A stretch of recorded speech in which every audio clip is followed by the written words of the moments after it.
जय हिंद दोस्तों। तो आज का हमारा टॉपिक रहेगा नंबर सिस्टम यानी कि संख्या पद्धति। हम जानेंगे कि संख्या पद्धति होता क्या है इसमें और इसमें किस चीज़ का मतलब हमें अध्ययन करना होता है। ठीक है, चलिए संख्या पद्धति में हम संख्याओं के बारे में जानते हैं। ठीक है, सबसे पहली संख्या हमारी रहती है प्राकृतिक संख्या आती है। प्राकृतिक संख्या होती क्या है? Natural number. इसको इंग्लिश में क्या बोलते हैं? Natural number. तो इसके बारे में जानते हैं कि ये क्या होता है। चलिए, प्राकृतिक संख्या का मतलब होता है गिनती की संख्या, यानी कि अगर हम किसी भी संख्या को काउंट करते हैं, कुछ भी गिनते हैं ना, जो भी हमारी गिनती की संख्या, यानी कि इसको कह सकते हैं, परिभाषित करते हैं कि गिनती की संख्या ही नेचुरल नंबर कहलाती है, यानी कि प्राकृतिक संख्या कहलाती है। कौन सी संख्या कहलाती है? प्राकृतिक संख्या। अब गिनती की संख्या से तात्पर्य हमारा क्या है? जैसे 1, 2, 3, 4, 5, 6, ऐसे करते करते हम कहाँ तक चले जाएं? अनंत तक चले जाएं। तो ये हमारी प्राकृतिक संख्या हो जाती है। ठीक है, समझ में आया ना? नेचुरल नंबर क्या होता है, यानी कि नेचुरल नंबर का मतलब क्या? गिनती की संख्या ही प्राकृतिक संख्या होती है, यानी कि जिसकी सहायता से हम किसी चीज़ को क्रमानुसार गिनती करते जाते हैं। ठीक, अब बात करते हैं पूर्ण संख्या के बारे में। पूर्ण संख्या क्या होती है?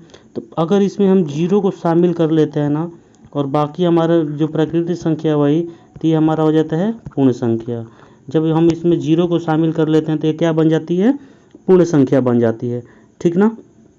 प्राकृतिक संख्या के बारे में जाने, गिनती की संख्या ही प्राकृतिक संख्या कहलाती है। और पूर्ण संख्या में क्या होता है कि बस अगर हम जीरो को शामिल कर लेते हैं तो ये पूर्ण संख्या कहलाती है। ठीक है, चलिए आगे चलते हैं। आगे इसका प्राकृतिक संख्या पे एक फार्मूला होता है कि प्रथम n प्राकृतिक संख्याओं का योग बराबर क्या होता है? n प्लस 1 बटा में 2, यानी कि अपन 2। अब ये n क्या है? तो n जो होता है हमारा अंतिम संख्या होता है। क्या होता है? अंतिम संख्या। ठीक है, n हमारी अंतिम संख्या हो गई। तो अब हम इस फार्मूले की सहायता से इसको हल करते हैं कि क्वेश्चन हमारा दिया है कि 1 + 2 + 3 + 4 + ... 45 का मान बताना है। ठीक है, तो चलिए इसको हम फार्मूले के साथ, हमारा यहाँ पे n का मान क्या दिया है? यहाँ पे हमारा n दे दिया है 45। n हमारा 45 हो गया। ठीक, अब यहाँ से हम फार्मूले की सहायता से इसको रखते हैं।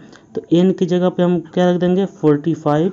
उसके बाद यहाँ पे है 45 + 1 और अपन 2। अब इसको हल करना है। ठीक है, यानी कि 45 कोष्ट में 45 + 1। ठीक है, चलिए तो अब जब हम इसको सॉल्व करेंगे तो ये हो जाएगा हमारा 45 × 46/2। जब इससे इसको हम कटाएंगे तो हो जाएगा 23 बार में कट जाएगा। ठीक है, और जब इन दोनों को मल्टीपल कराएंगे तो हमारा क्या आ जाएगा? 1035। क्या आ जाएगा? 1035। तो यही हमारा क्या आ जाएगा? इसका सही आंसर हो जाएगा। ठीक ना? तो अगर आपको क्वेश्चन पूछ दे कि प्रथम n प्राकृतिक संख्याओं का योग क्या होता है, तो कुछ नहीं करना है, सिंपल से हमको यही फार्मूला लगा देना है, n + 1 बटा में 2। ठीक है, इसको हमने यहाँ पे यूज करके भी दिखाया। चलिए अगले फार्मूले की तरफ चलते हैं। अगला फार्मूला हमारा बनता है कि प्रथम n प्राकृतिक संख्याओं के वर्गों का योग। जब इसमें वर्गों का योग देता है तब क्या करते हैं?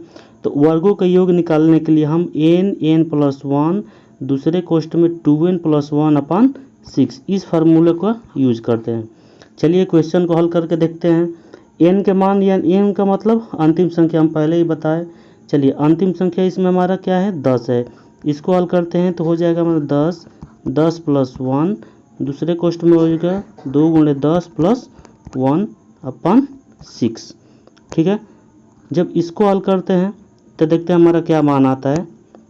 ये हमारा हो जाएगा 10 × 11 × 20, यानी कि 21/6। ठीक है, चलिए अब इसको हल कर देते हैं। जब हम इसको हल करेंगे तो 2 से हमारा 6 कट जाएगा 3 बार में, और 10 कटेगा 5 बार में। ठीक, 3 से 21 कट जाएगा 7 बार में, और अगर हम तीनों का मल्टीपल करा दें 7 × 5 = 35 और 11 गुणा कराएंगे 385 आ जाएगा। इसका आंसर हमारा ये हो गया। तो यहाँ पे हमने दो फार्मूला देखा। पहला फार्मूला ये देखा कि प्रथम n प्राकृतिक संख्याओं का योग कैसे निकालेंगे, और यदि वर्गों का योग पूछ देगा तो कैसे निकालेंगे। ठीक है ना। वर्गों का योग निकालना बहुत ही आसान है, इसके लिए आपको थोड़ा कैलकुलेशन की ज़रूरत पड़ेगी। आप जितना फास्ट कैलकुलेशन करेंगे आपके लिए उतना बेहतर रहेगा। ठीक है, चलिए अगले फार्मूले की तरफ चलते हैं। अगला फार्मूला हमारा है कि प्रथम n प्राकृतिक संख्याओं के घनों का योग। क्या है? प्रथम n प्राकृतिक संख्याओं के घनों का योग। तो इसका निकालने के लिए हमारा फार्मूला होता है n+1, यानी कि जो हमारा फार्मूला प्रथम n प्राकृतिक संख्याओं का योग निकालने वाला होता है ना, बस उसी का होल स्क्वायर कर देंगे, यानी कि पूरे फार्मूले का होल स्क्वायर कर देंगे तो ये हमारा घन का मान निकलेगा। ठीक है, चलिए कैसे करते हैं। पहले इसमें अंतिम संख्या तो यहाँ पे हमारा 10 है। ठीक है, तो पहले हम n प्राकृतिक संख्याओं का योगफल वाला सूत्र लगा देंगे, तो ये हमारा हो जाएगा 10, उसके बाद कोष्ठ में 10+1/2 और पूरे का होल स्क्वायर। ठीक है, कोई दिक्कत नहीं यहाँ तक।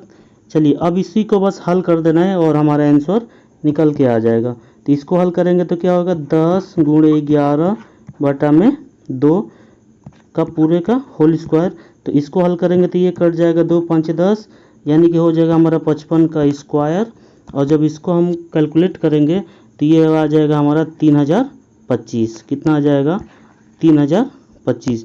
तो ऐसे हमने आज प्राकृतिक संख्याओं 3 फार्मूले के बारे में जाना। पहला हमारा हो गया कि प्रथम n प्राकृतिक संख्याओं का योग, प्रथम n प्राकृतिक संख्याओं का योग कैसे निकालेंगे, और दूसरा हम जाने कि प्रथम n प्राकृतिक संख्याओं के वर्गों का योग कैसे निकालेंगे। ठीक है, आपको बस इसमें 2 ही फार्मूले याद रखना है, वहाँ से आप घन का योग आराम से निकाल सकते हैं। अगर आपको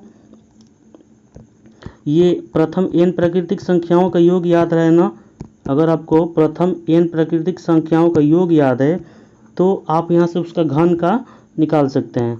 घन का निकालने के लिए सिंपल से बस उसका होल स्क्वायर कर देना। जो भी प्रथम n प्राकृतिक संख्याओं के योग का मान आएगा, अगर हम उसको स्क्वायर कर देते हैं, यानी पूरे का होल स्क्वायर निकाल देते हैं, तो हमारा घन का मान आ जाता है। ठीक है, तो आज के लिए इतना ही। अगर आपको वीडियो अच्छा लगा हो तो अपने दोस्तों के साथ भी शेयर कीजिएगा, क्योंकि इस पर एकदम फ्री ऑफ कॉस्ट बैच चलेगा और टोटली अग्निवीर स्पेशल के नाम पे ही चलेगा, यानी कि उसी के लिए ही बैच स्टार्ट किया गया है। ठीक है, क्योंकि बहुत से ऐसे बच्चे हैं जो पेड क्लास नहीं ले पा रहे हैं, और उनके लिए स्पेशली क्लास एकदम फ्री ऑफ कॉस्ट रहेगा। ठीक है, धन्यवाद, जय हिंद।